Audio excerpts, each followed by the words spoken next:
D, wait for it, Lightful. Check out the name tag. You're in my world now, Grandma. What's up, nerds? So we are at the penultimate episode of The Mandalorian Season 3.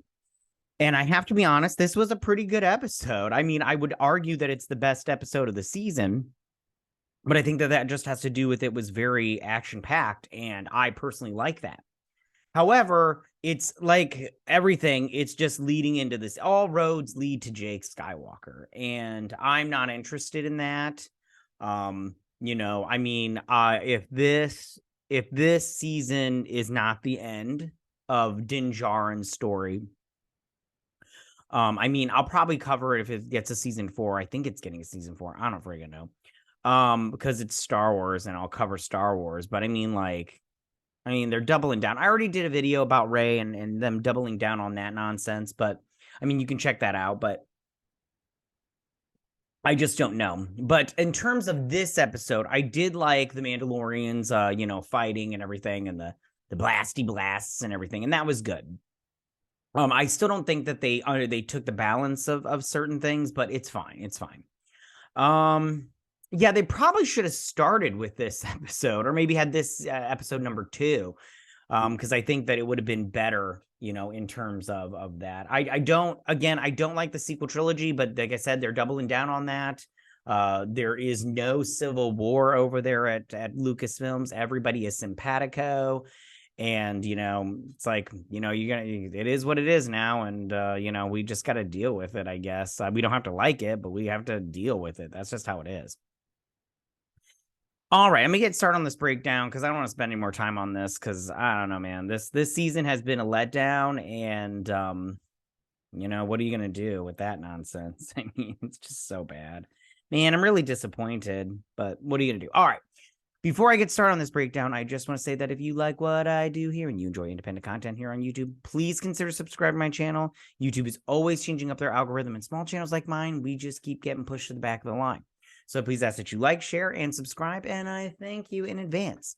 All right, now that we got that out of the way, let's get started on this breakdown. So it starts off on Coruscant, and then we get down into the dumps, and there's this dude, and he's walking through the streets. And we saw him like 4 episodes ago or whatever, or last episode, but he's all like, he's in this alleyway.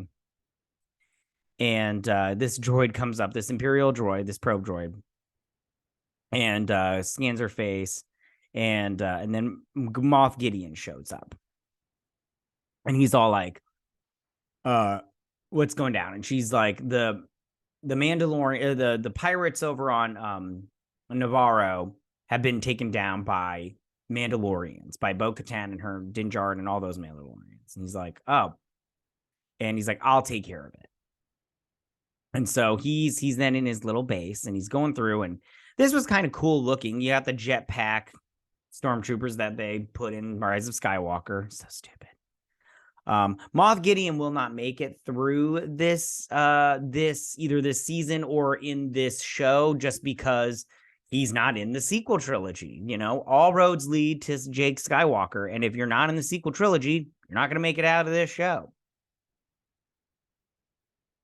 Apologies. I just needed a little bit of caffeine. The same thing goes for Din Djarin and the Mandalorians. I don't remember seeing them in the sequel trilogy, so they're probably gone too.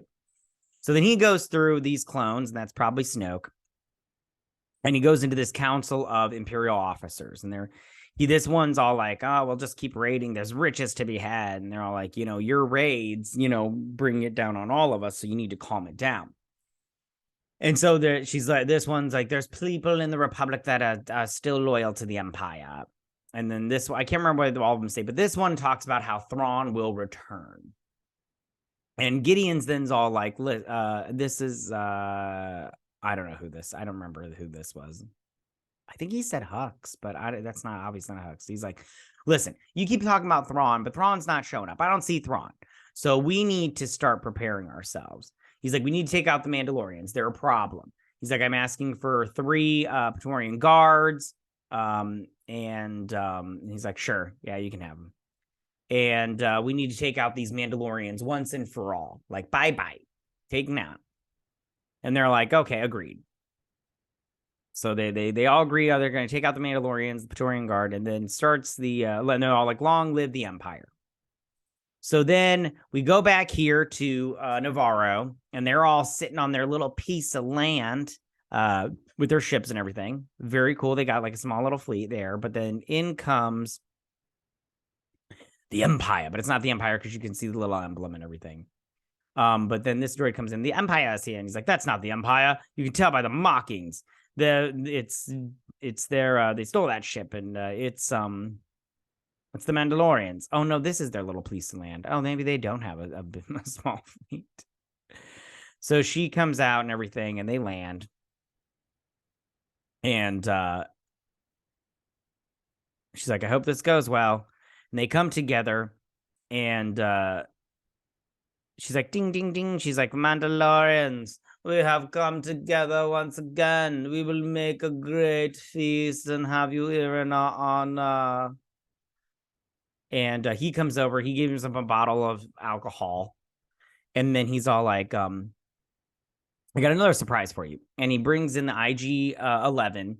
He's like, "This is IG 12. It's basically just a mech suit for Baby Yoda.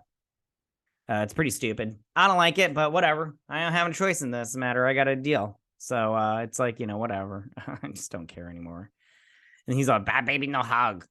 And so Baby Yoda gets in there and he's like, he need to get out. And he's like, "No, no, no." And he's like, he's like, "Just let him test it out." Yes, yes, and all that stuff. So he walks around and he stays in that suit the whole time. He goes to take some of this fruit. And he's like, "You got to pay for that." And so he's like, "Here." And yeah. So then they have the great feast. And they're basically just shit talking. And she's like, "Mandalorians, we're gonna go back and take Mandalore." She's like, "But first we're gonna have a small team drop down on the planet. We're gonna find the Great Forge. We're gonna make that our little base, and then we're gonna land everybody else, and that's where we're gonna start." She's like, "But I need volunteers." They look at each other. Din Djarin's, he's like, "I will volunteer." And she stands up, "I will volunteer. I will volunteer. I will volunteer." Everybody's volunteering. So they set off with their little small fleet. Very good, very cool fleet and everything. I'm pretty sure this fleet won't make it past this season. And if they do, good job. But I don't know, man. I mean, I don't see the Mandalorians taking back their homeworld. And I don't see anything good happening. That's the problem with Star Wars. It's just, it's all doom and gloom now. So they get there. They get to Mandalore. And this ship goes down. She's like, "Wait for us." So they go down the planet. She's like, "Well, we won't be able to contact anybody while we're down here." And so he looks down at the surface. He's like, "It's worse than I thought." And then the Fox something, I don't remember his name. Fox Warren, I don't remember. He's like, "I was here when it happened." And they've got a little competitiveness going on. They don't like each other because they're from different factions. And he's all like, I don't remember. So they all land. These guys land and they set up a perimeter, a landing area. They're like, "It's secure." So then she lands her ship and they get out and they're like, she's like, "All right." She's like, "Underneath you is what used to be our great capital." She's like, "We're going to look for the forge and then we're going to, return Mandalore back to its glory," or whatever. So then they're going through and they see something off in the distance. The game's striking on, and then in comes this ship. And and they're all like, "Who goes there?" And she's like, "Bo-Katan." And he's all like, and so they're like, "They're Mandalorians." So they fly up out of their little ship and they land and they take off their helmets and they're all scraggly. And they're like, "We knew you would return to us, lady. We never lost hope."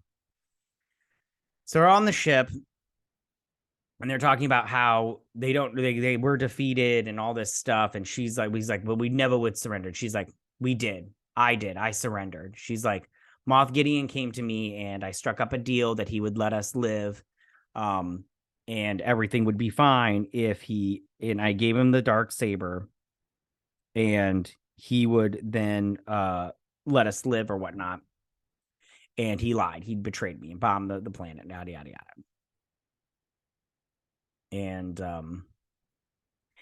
yeah, so they're all like, "What?" And he's like, It's like, I'm glad that you told us that crap or something like that. And he's all like, you will never stop fighting for the Mandalorians. Now is your time, Bo-Katan. And I don't remember what he says. I don't care. Because that's not the part that I care about. This show is badly written this season. I'll tell you that right now. So anyways, I do like this little boat that they're on, this little ship, this whole little ship. I do like it. I don't know why. I just do. And so then for some odd reason, these people are injured. I don't know what happened there. Whatever.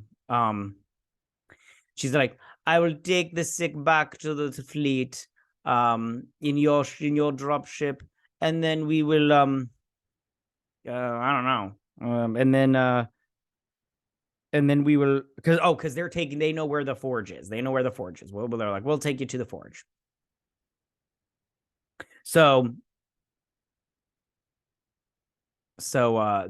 she flies off with the injured, and then they find they don't find the forge. These guys are playing a game, the chess, space chess, and there's some argument about what the rules are. So then he's like, I challenge you. You accept, or are you gonna yield? And so then they start fighting. And she's all like, they start fighting. So then she's all like, neither one of these sides can step in and stop them from fighting. And then all of a sudden, they're fighting, and Baby Yoda steps in. He's like, no. And I'm all like, okay, cool. So then she's like, your youngling, you've taught him well. And he's like, he didn't learn that from me. I'm like, yay, who knows where he learned it from. So then she makes that out of the fleet. She's like, fleet, I have injured. We're coming aboard. And he's like, all right, we're preparing for you. Now, nothing happens to the fleet, but something gets said later on. So these guys are going, and they spot this rock movement. He's like, prepare yourselves and everything. And then this giant creature pops up out of nowhere. I don't know what creature this is. I have no idea what it is. They had mentioned something about how the bombing had awakened creatures. I thought this would be the dragon that she had spotted before. But it's not because it's got a big tail, and it goes in there. And it's like, he's like, abandon ship, and it blasts that open. This was kind of cool. They're all landing and stuff. It was kind of cool. And they go into this cave, and they're like, we have to go deeper. That's what she said. And I was like, it only goes so deep, And so they're like, the great minds are this way. And so this is the Great Forge. Sorry, the Great Forge and everything. So then they hear jetpacks. And he's like, jetpacks? Oh, and then there's like, those are not Mandalorians. And they're the stormtroopers with the jetpacks, which I'm all like, which they introduced into Rise of Skywalker. Terrible movie. So they're pinned. He's like, we're pinned down here. So they're fighting. And Fox goes up because he's going to contact the fleet for reinforcements. And he goes up through here while Vizsla, Tess Vizsla, is that his name? He fires, he has cover. And then they take out these stormtroopers, and they take them out, and they're like, they're retreating, move forward, which I could tell you right now, this was a trap. I was like, I don't know, man. This looks like a trap to me. And they follow him through these little tunnels and everything. And they're beating them for the most part. I mean, like they should. And they get to this open area. And then they're sitting here and they're like, what the hell is this? What's all this? And at this point, I was like, that's Moth Gideon's hideout. He's been hiding on Mandalore the whole time. And that's why they had the Beskar and everything, all that stuff. And these doors close, and there's these four Mandalorians. And these three get taken out, and Din is the only one left. And he's fighting all these stormtroopers with his flamethrower, and they finally capture him. Meanwhile, Yoda, and then Moth Gideon shows up. He's got his own jetpack and his own little Mandalorian armor.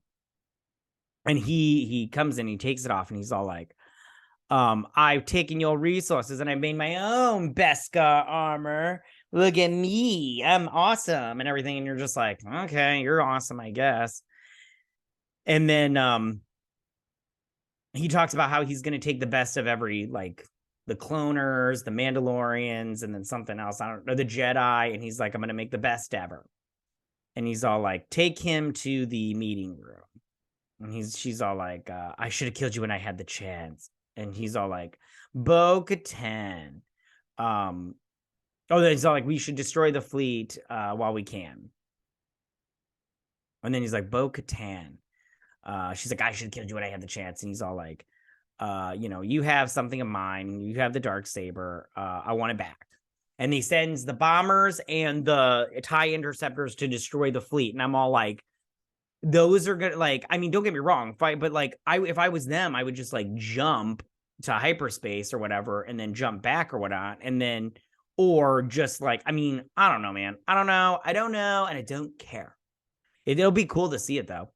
So then he's all like, you have I want the blade, and she's like, okay, and then she takes it, and then they start firing at the door, and she starts cutting a hole, and he's like, open the door, and then he flies off, while these guys are shooting.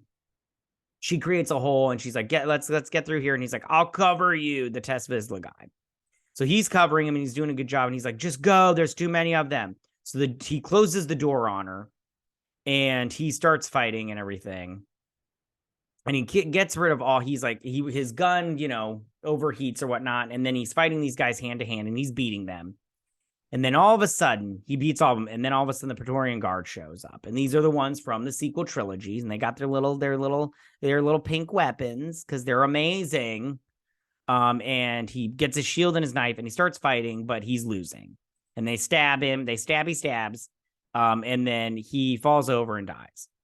And then they walk away. And this is the last shot of the episode. And that's where the episode ends, you guys. And was it good? I mean, yeah, it was good because of the action. I mean, minus the action, let's just talk about what we learned here. Again, we've learned all roads lead to Jake Skywalker, which is a bummer. So I don't like Jake Skywalker. And I don't like the sequel trilogy either. And I talked about this in another video, and I don't want to go. I'll leave a link to both of them and everything, but it's just a big bummer, you guys. It's just a big bummer.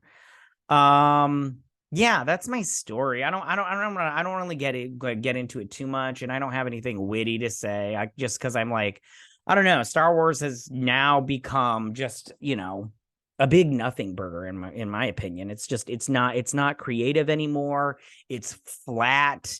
It's not exciting. This episode was like, I mean, the action sequences were fun, but take those out and it wasn't anything special. I mean, just they've totally sidelined Din Djarin and Baby Yoda. Their story means nothing now. It's all about Bo-Katan and Moth Gideon and the rise of the First Order. It's just bad. It's just bad and boring, All right, that's all I got, you guys. I don't know. I don't really want to sit here and talk about this anymore. I'm just over it, really. Next week is the season finale. Thank God, and then we'll just we'll be able to move on with our lives. Not having to deal with this nonsense. But tell me, what did you guys think about this episode? Did you like it? Did you not like it? What was your favorite part? Are you sad that Tess Vizsla died? Were you happy to see Moth Gideon again? All that good stuff. I do like Carlos Esposito. Yeah, that's my story on that. But tell me what you guys thought. Go ahead and leave all your comments in that section down below. If you like this video, go and hit that like button. I won't mind. If you're new to my channel, please hit that subscribe button. I'd greatly appreciate it. And I will see you guys on my next Mandalorian breakdown and review when I'm the final one. This is the way. Bye.